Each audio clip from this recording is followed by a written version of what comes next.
Assalamualaikum warahmatullahi wabarakatuh. Saya Audelia. Saya ingin membacakan sejarah tentang penaklukan Konstantinopel.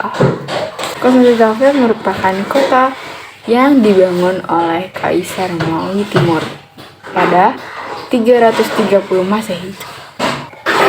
Kota yang saat ini dikenal sebagai Istanbul memiliki letak yang sangat strategis, yaitu di antara batasan Eropa dan di Asia, baik di darat sebagai salah satu jalur sutra maupun di laut, antara Laut Tengah dan Laut Hitam.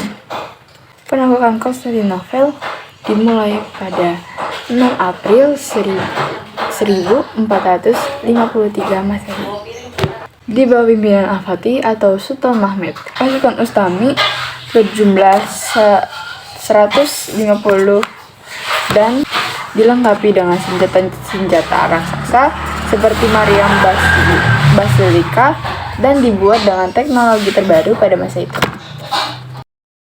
Sultan Mahmud terkenal mahir dalam melakukan strategi perang urat syaraf, yakni strategi mengepung musuh seperti perang wujud aslinya dengan memainkan efek psikologis pada musuhnya.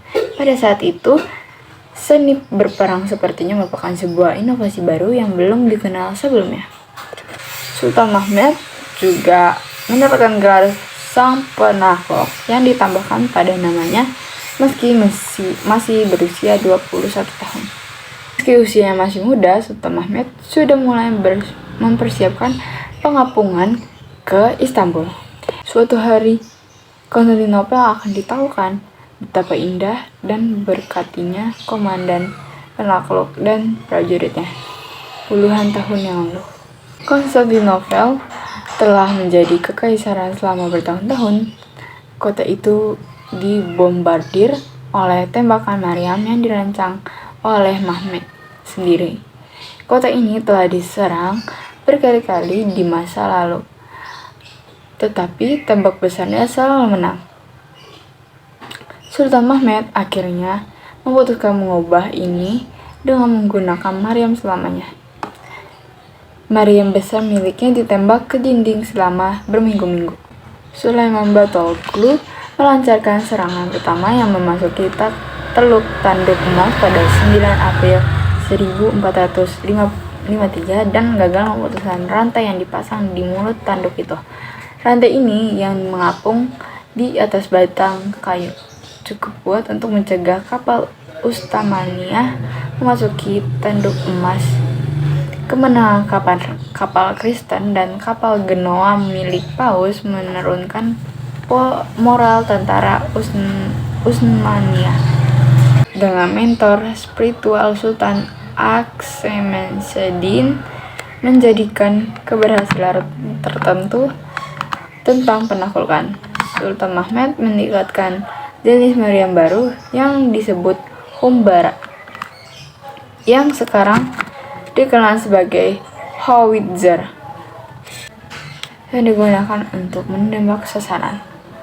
Ini menjadi penemuan penting bagi sejarah tentara dunia. Mariam tidak cukup untuk merebut kota. Dorong oleh dukungan spiritual, Sultan Mahmud memutuskan rencana angkatan lautnya armada Usmania yang berlabuh di Dolmabahce akan dipindahkan ke Teluk Tanduk Emas melalui darat sebagai elemen kejutan. Beberapa kapal dan galai yang dibuat oleh tentara melalui tali digeser di atas seluncur perahu.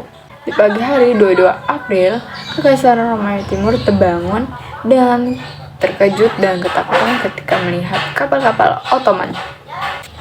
Pengapungan berlangsung pada 6 April 1453 sampai 29 Mei 1453. Dan kota itu berhasil ditaklukkan oleh Ottoman di bawah komando Sultan Mahmud. Sebuah era baru dimulai di dunia dan keseimbangan baru datang melalui penaklukan Konstantinopel. Kesimpulannya adalah ketika tembok-tembok tanah selesai dibangun pada abad ke-5 bagi umat Kristen Barat, tembok ini adalah benteng yang melindungi mereka dari Islam Tembok ini melindungi mereka dari dunia Islam dan membuat mereka tenang. Konstantinopel nyaris tidak dapat diserang selama peralatan pengepungan hanya mengandalkan kekuatan ketapel tempur dilindungi tembok sepanjang 12 mil. Konstantinopel tumbuh di atas pembukitan curam yang memberikan titik pandang ke laut sekitar. Sementara di sisi timur, teluk kecil Golden Horn yang berbentuk menyerupai tanduk melengkung menyediakan pelabuhan dengan air yang dalam. Sekian dari saya. Wassalamualaikum warahmatullahi wabarakatuh.